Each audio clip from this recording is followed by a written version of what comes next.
เคสายเมาสายปาร์ตี้เห็นเธอกับเขาก็รู้ว่าเรา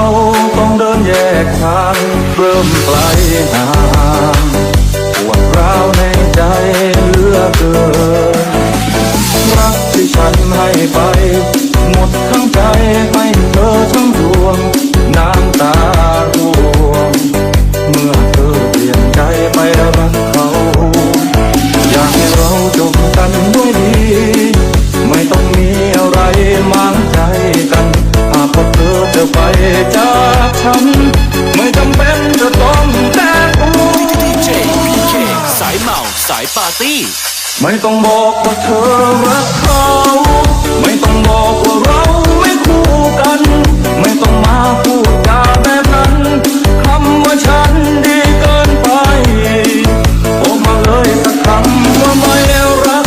บอกมาเลยจะมีคนใหม่เธอไม่ต้องเสียแซงได้ไหมถ้าหากเธอนั้นจะไป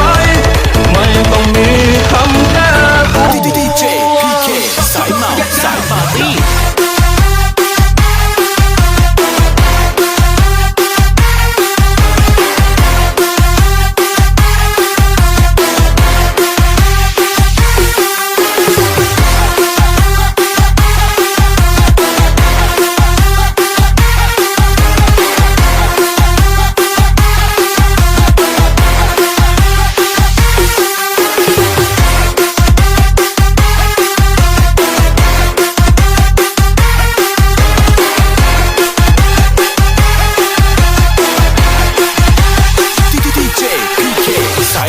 สายปาร์ตี้ไม่ต้องบอกว่าเธอรักเขา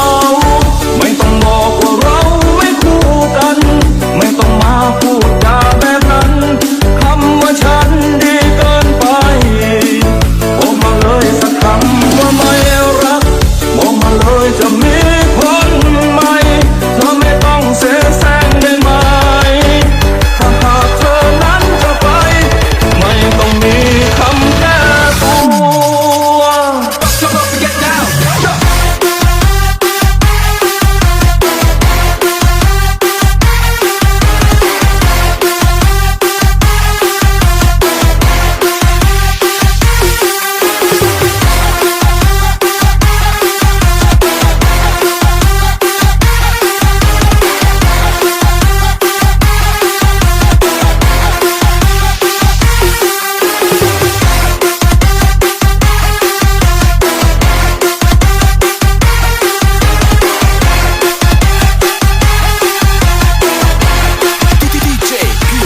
สายเมาสายปาร์ตี้